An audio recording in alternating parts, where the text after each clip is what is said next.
as potential producers, especially as we have, a common potential customer or a client. So those relationships are already forming, and we think, those open up very interesting opportunities for our Namibian companies, but of course as well for our Namibian government, because from a policy perspective, this whole industry is quite nascent, and so policies are being shaped as we speak, and it'll be good to be able to work with others in partnership. So my sort of next question, and perhaps I'll preface that a little bit with some context. So when we launched this program in Namibia on March the 11th, we weren't really expecting too many applications. We were maybe thinking we'll get 10 or 11. But today we stood at, when we closed the program, we got more than 25 different pilot project applications. And so both on the German side and on the Namibian side, I think we were fairly positively surprised. The applications were actually, some of them very deep and detailed. Some of them were as long as 200 pages. And so originally we were thinking we actually would be able to announce the final results here. But in fact, we're still busy actually analyzing some of that work. The technical committee is done, and it now sits at the strategic working group level where Stefan and I sit. So that's an update on where we are.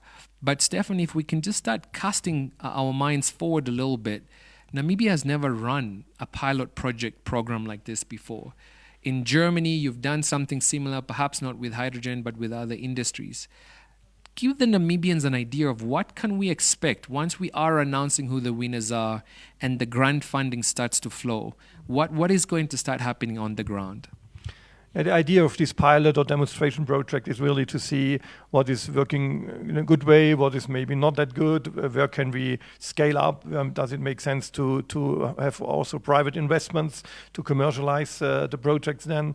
And that's why we are really monitoring then what is happening in these locations and who is inside the project, how is working, and how are the potentials of these projects. And then decide what can we scale up, where can we attract some private money, and what is ready to commercialize. And we have German partners, we have Namibian partners, and we look for sure how is working together.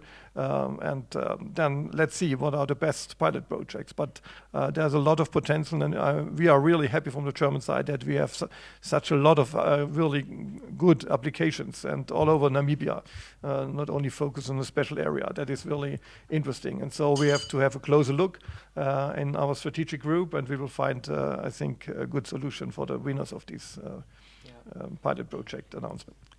Fantastic. And, Leon is my producer friend at the back. Leon, if we can put up the map here on screen for everyone to start seeing. Most of you would have been familiar with this particular map. This was sort of the original vision of what the Southern Corridor Development Initiative was supposed to look like.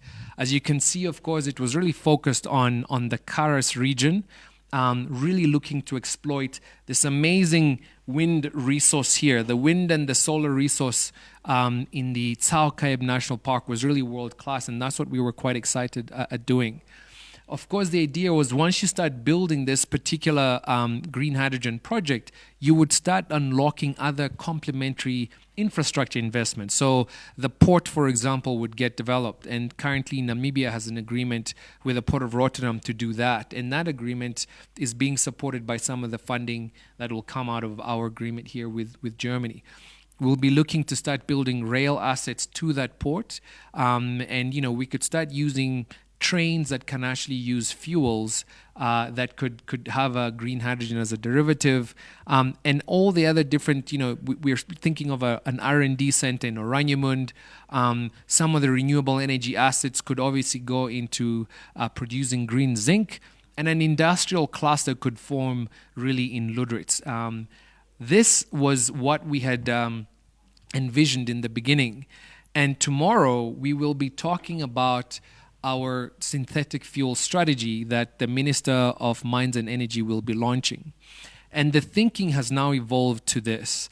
What you now can see is that there will be multiple hydrogen valleys that will be developed over time in Namibia.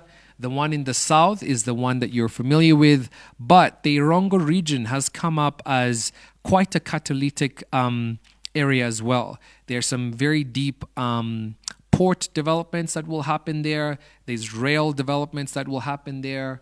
There's a big liquid ammonia bulk plant that will happen there as well.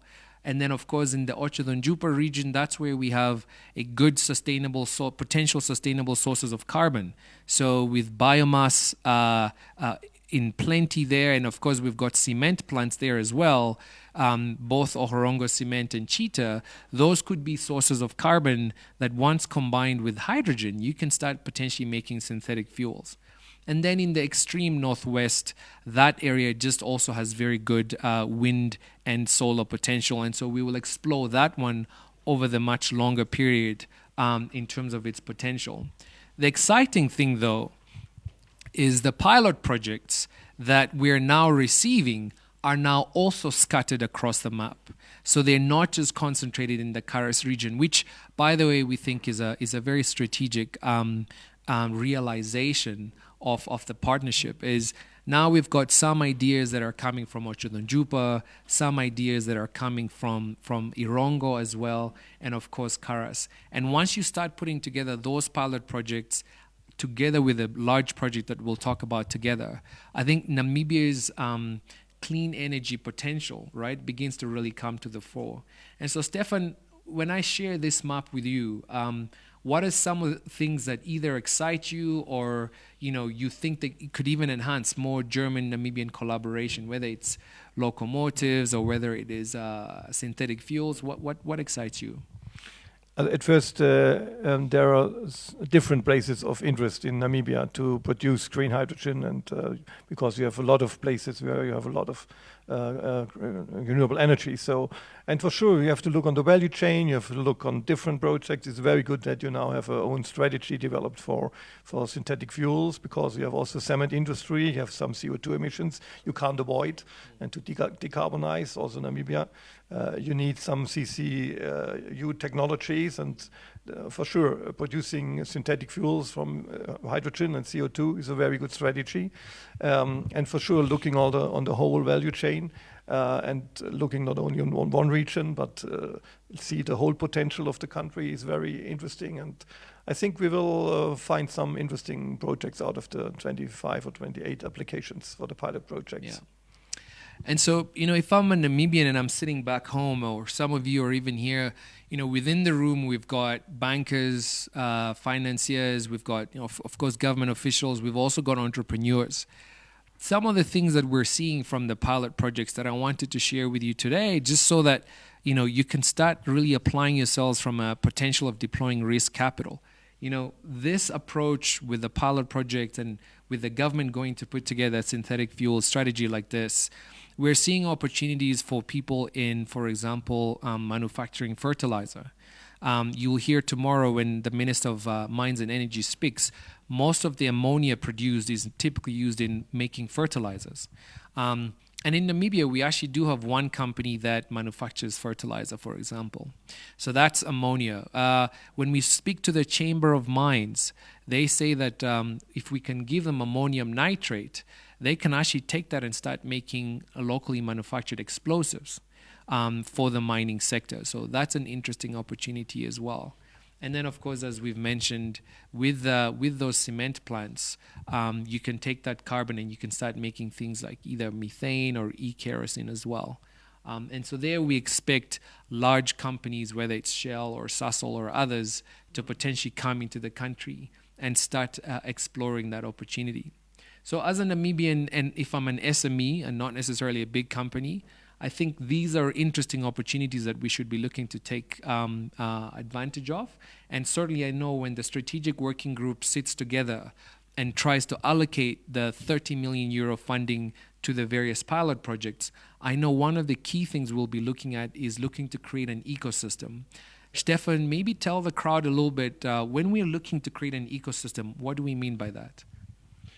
Yeah, ecosystem like a hub, have some different industries together.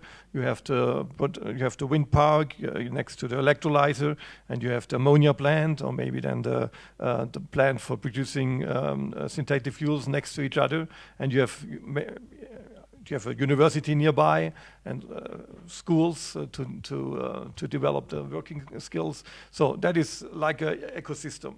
Have universities, have the industry, have the plants, have the production side close to each other, and maybe the harbor as well close by. So to ship it, you talked about ammonia. For the moment, ammonia is the lowest hanging fruit because we have a worldwide 200 million tons of ammonia for the fertilizer industry. So you can ship it easily. You have industries for shipping. You have the harbor. You have to ship ships for that. So producing green ammonia for the beginning is the lowest hanging fruit. But the problem is everybody's looking for producing ammonia. So it could also be interesting to look for other liquid hydrogen, for example. But that's what we are discussing now, and look on the pilot projects. What is the idea behind, and who are the partners behind them? No, that's brilliant. And I think one of the other things that was useful for all of us back home to realize is 30 million euros, of course, it's over 500 million Namibian dollars, and that sounds like a lot of money, and it is. But some of the applications were, looking for funding, more than 20 million. And so, of course, one of the things we have realized, and we're encouraging all pilot applicants to know, is that it is unlikely that any one pilot, for example, will get, say, 100% funded.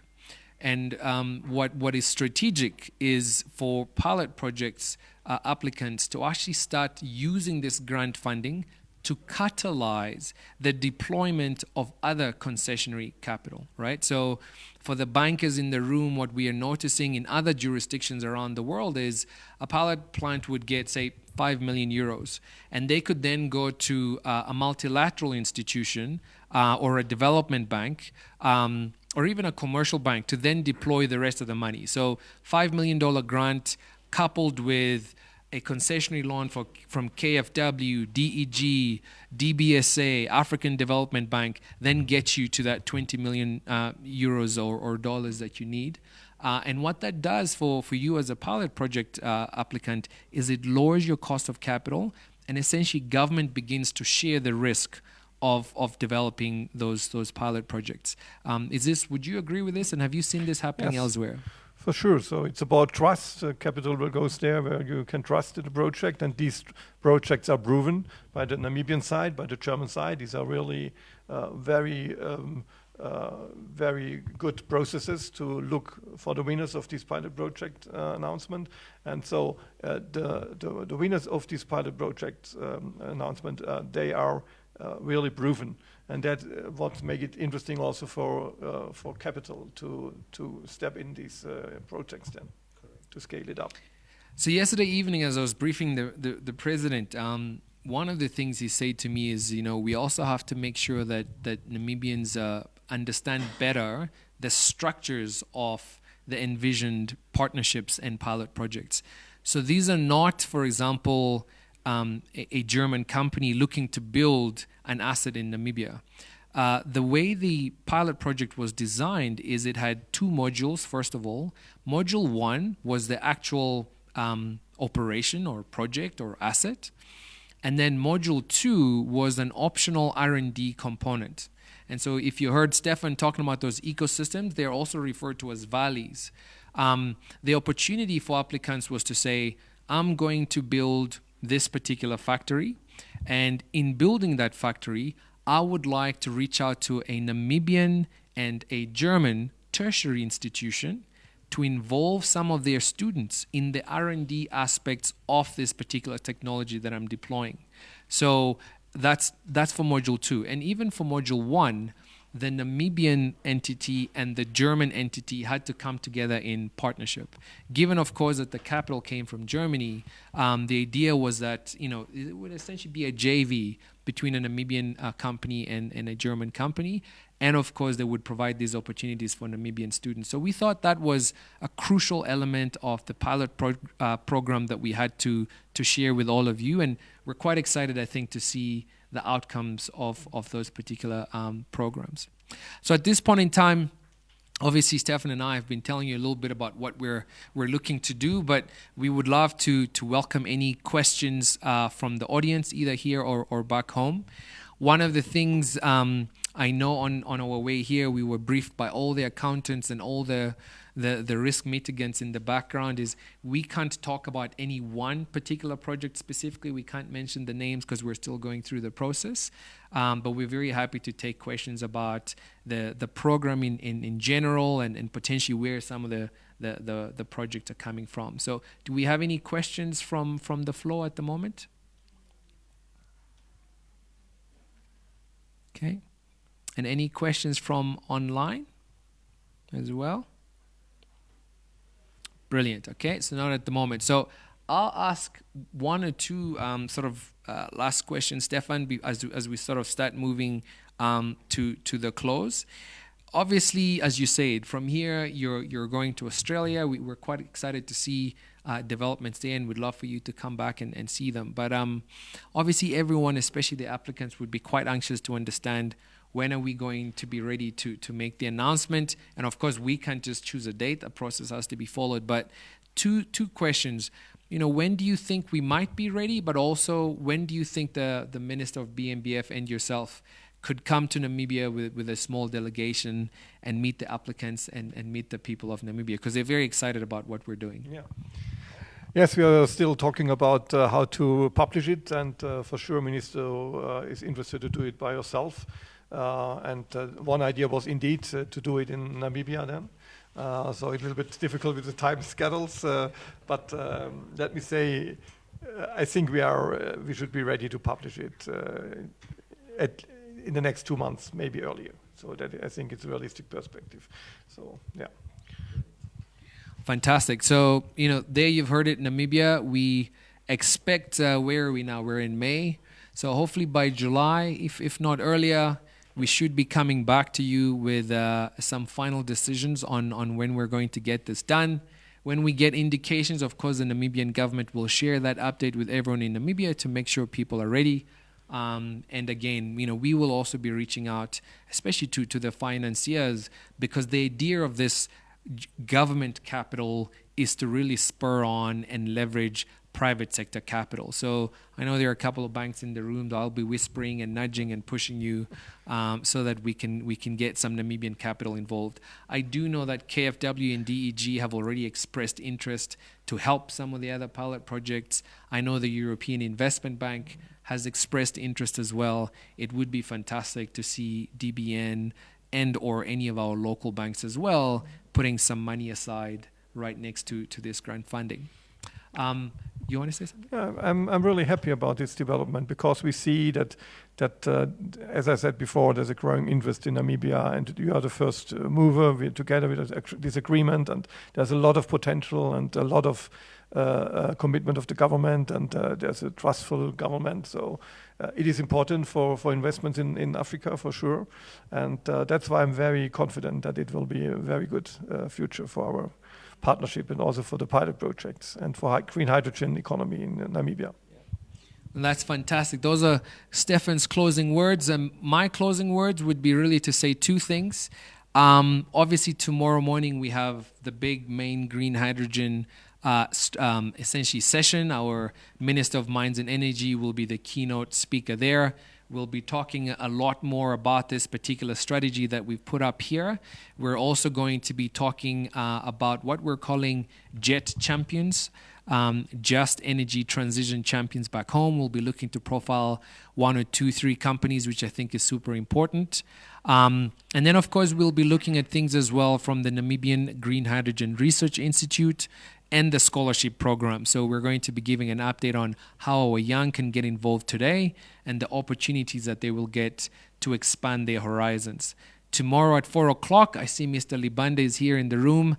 We'll be hosting a session with the Minister of Finance and, of course, the Environmental Investment Fund, where we'll be looking at exactly large scaling or overscaling what you and I spoke about.